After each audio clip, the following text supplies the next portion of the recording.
On n'a jamais possédé autant de moyens de communication, entre autres avec les réseaux sociaux, et pourtant, on n'a jamais si peu communiqué véritablement, et c'est votre propos ce matin. On s'attaque beaucoup, mais on ne converse pas beaucoup. Oui, c'est vrai. J'ai été inspirée, Alain, par un édito dans le New York Times il y a quelques semaines qui s'intitulait The Dying Art of Disagreement, donc l'art perdu du désaccord. Ouais, et ça, c'est fondamental dans une discussion, hein, de réussir à exposer son point de vue, même lorsqu'on n'est pas en accord avec l'autre. Oui, en fait, c'est fondamental et l'auteur de cet éditorial, Bret Stephens, avec qui, en passant, je suis rarement d'accord, mais cette fois-ci, je l'étais, nous rappelle qu'il y a quand même des étapes à suivre hein, dans cet art du désaccord. Il faut écouter, il faut prendre le temps de s'éduquer sur le sujet et, selon moi, ce qu'il dit de plus important, c'est qu'il faut prendre en considération que peut-être qu'on a tort. Et aussi, il faut donner le bénéfice du doute au niveau intellectuel à la personne avec qui on a ce désaccord. Et je crois on a oublié ces étapes, en fait,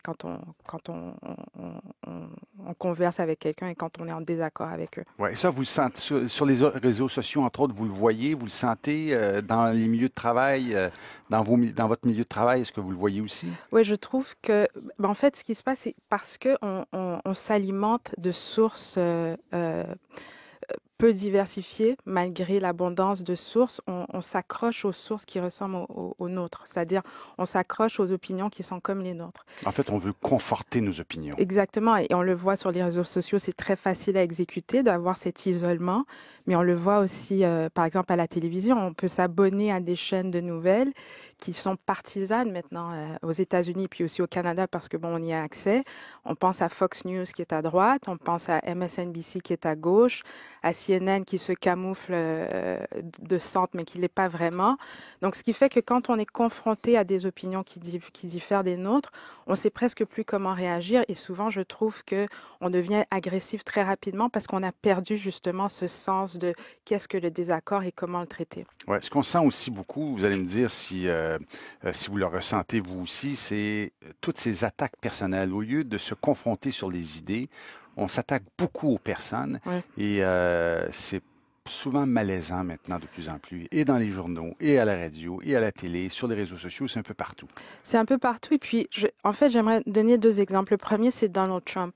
On remet avec raison en question ses idées, ses politiques, etc. Et je trouve que ça sa place, c'est correct, on a à le faire, c'est un dirigeant. Mais parallèlement, on l'attaque pour ses cheveux, on l'attaque pour son vocabulaire limité. Est-ce que ce genre d'attaque personnelle a sa place dans un débat politique? Je crois pas. Je trouve qu'il y a assez à critiquer chez Trump qu'on n'a pas à attaquer son physique. Je trouve que ça manque de décorum. Même chose avec Mélanie Joly, plus près de chez nous. Ouais. Quand elle a présenté sa politique Netflix, c'est une politique qui méritait d'être critiquée. Il y a plusieurs fiscalistes qui l'ont fait très bien, mais en même temps, je trouve qu'on s'est vraiment acharné sur la personne, sur qui est Mélanie Joly. Et en plus du vitriol que j'ai vu passer sur les réseaux sociaux, je trouve qu'il y a eu des éditoriaux de trop d'écrits sur sa personne et on a fait beaucoup de raccourcis entre qui elle est et ce qu'elle a présenté comme politique, alors que ça n'a rien à voir. Il y a pas de place, je trouve, pour les attaques personnelles, mais c'est devenu un automatisme, si vous Ouais. voulez. Ce qui est un peu contradictoire, il y a ces attaques personnelles où les gens n'hésitent pas à sortir le bat de baseball Mm. assez rapidement pour s'en prendre à l'autre, mais en même temps, on vit dans un contexte de très grande rectitude politique. Ouais. Ça semble un peu contradictoire les deux. Ben, c'est-à-dire Ou que, un est une réaction à l'autre. ouais, je pense que en fait, la rectitude politique a sa place parce que je trouve que sans ça, il y a beaucoup de dérapage. Et je pense qu'on peut très bien critiquer une idée et être politically correct et faire passer le message sans avoir à taper sur quelqu'un, entre guillemets. Oui, mais ça tue le débat, ça tue la discussion, la rectitude politique. Ça camoufle bien des choses aussi, non? Ben, je pense que tout ce qu'on pense n'a pas à être dit. Et c'est là où je prône un certain décorum. Tout ce qu'on pense n'a pas à être dit. C'est pas parce qu'on pense quelque chose qu'on doit nécessairement le dire parce qu'on a soi-disant des tribunes, que ce soit un compte Facebook ou un compte Twitter. Et c'est là justement cet art perdu du désaccord. C'est là où il se manifeste en fait.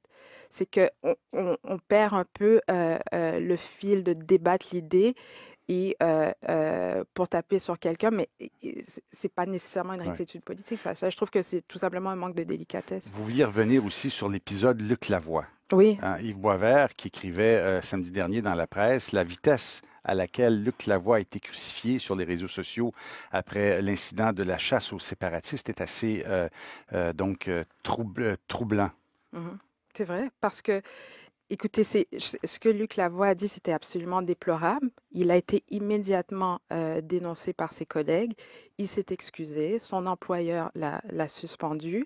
Mais très rapidement, tout le monde sentait le besoin de donner son opinion. Et je pense qu'assez rapidement, on s'est éloigné de ce qui nous avait indigné au début.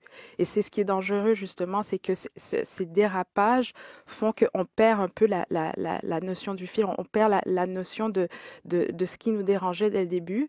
Et c'est vraiment, c'est parce que on a des fois, on sent le besoin trop rapide de vouloir faire partie d'un débat qui, normalement, n'a pas besoin d'être étendu ad vitam aeternam. Martine Saint-Victor, stratège en communication de Milagro, atelier de relations publiques et co-animatrice à la radio de CBC. Merci. Bonne journée. Au revoir.